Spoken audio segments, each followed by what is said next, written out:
I had a coaching call with one of my high school catchers recently, and he asked me a really good question. He asked me, why do I see college and pro catchers alternating between different setups, like a right knee down or a left knee down or a traditional setup? He then asked me if he should do the same instead of just staying in a right knee down stance, which is what he used most of the time. And I realized that the answer to this question is actually pretty complex, and if we want to understand it, we need to start from a totally different perspective. As catchers, there is no right or wrong stance to use. So we need to understand what the different stances are. We need to work on all of them equally and treat them as tools in our toolbox that we can pull out given different situations of the game, different strengths of our pitcher, or our own preferences. All of our different stances or setups are going to serve the game within the game that us as catchers are so good at. A lot of high school catchers are putting on gear for the first time and immediately starting to drop into a knee down setup. And it makes sense because if you turn on the TV, this is what the guys at the college and the professional level are doing. But take note of how often these catchers are switching between different stance variations given the different situations of the game.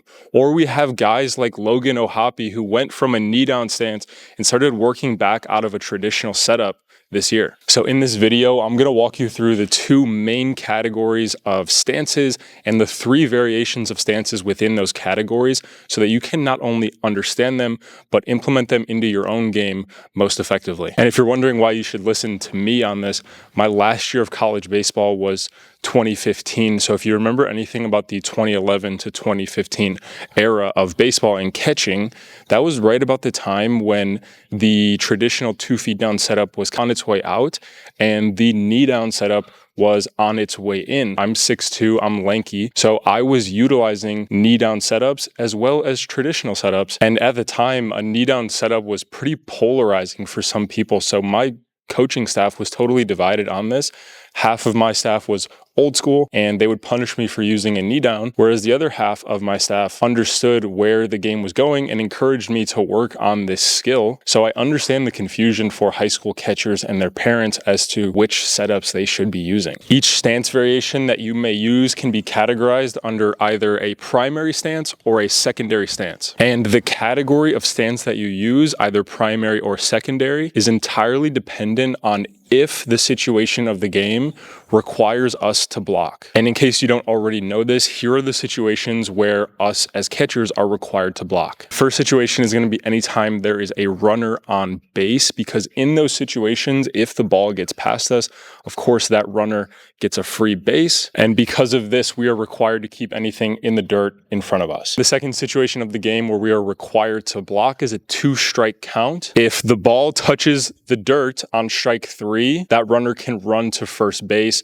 So us as catchers, we are required to be prepared to block in a 2-strike count. Any situation of the game where I am required to block, I'm going to use a secondary stance.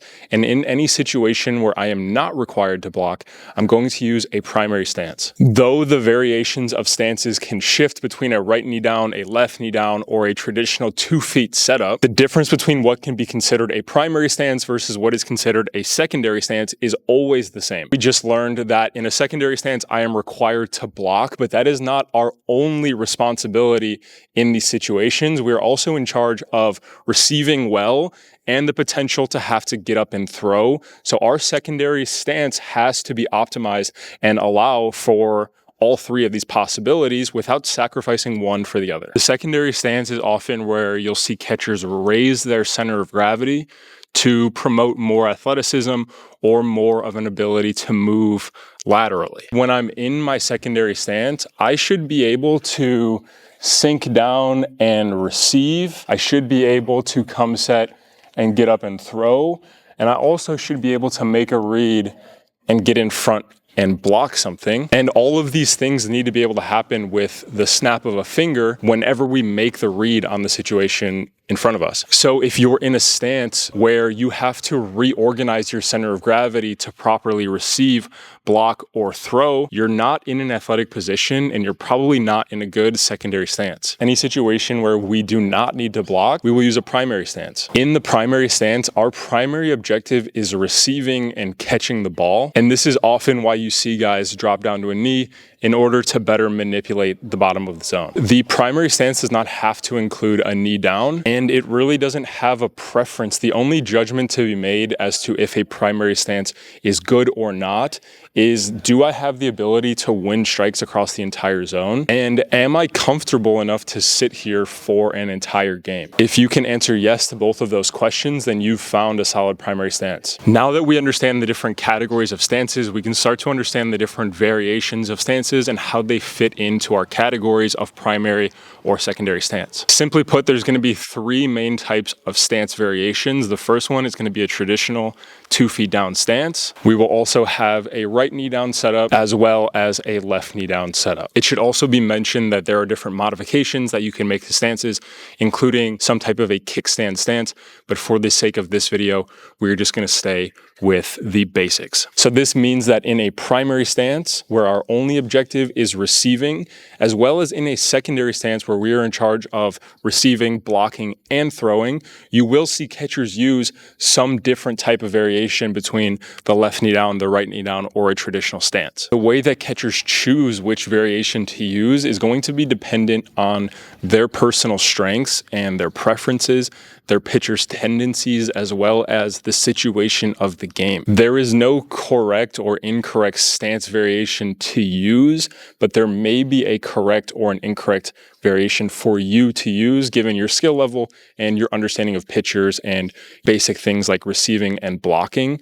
All of these things are going to determine whether you should be working from a knee, if you should be working from a traditional setup, or if you should incorporate both kinds into your training. And that's what I encourage my guys to do, is we want to get fluent at all different stance variations, because you never know what tool from your toolbox you will need to pull out in any given situation. This is often where I see a lot of high school catchers get it backwards. They start catching and start immediately working from often the right knee down stance because it's the most common, but then because they never properly develop the ability to work out of different stances, they end up trying to force this right knee down setup into any situation, and they aren't able to adapt properly as the speed of the game increases. The situation of the game should always come first, and the stance that we use is simply our response to the situation that we're facing at that moment. If you have a pitcher that you know like the back of your hand, of course in that situation you're going to use the stance that you're most comfortable with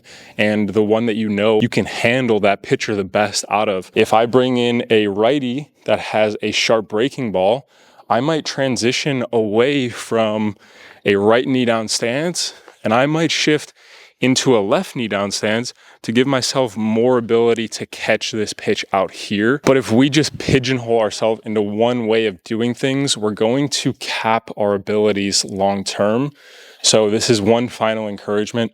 Learn all of the stances and practice all of them equally. This is why I keep coming back to this idea of stances being tools in our toolbox. If you put a hammer and a saw on the table, neither of these tools is flat out better than the other, but if you put them in a unique situation, one of these tools is going to serve that situation better than the other. So we need to develop our stances in this same way. High-level catchers are not loyal to one stance type, and actually they do all of them really well. So our goal as catchers is not to look a certain way or do what we see another catcher doing. Our job is to develop our own style and our own leadership styles to best serve this team that is in front of us and help them win more baseball games. We cannot be loyal to one way of doing things. And if you actually start to work from all stances equally, what you're going to start to do is you're going to start to work a little bit harder and understand that there is more to this position than simply one stance and one way of doing things.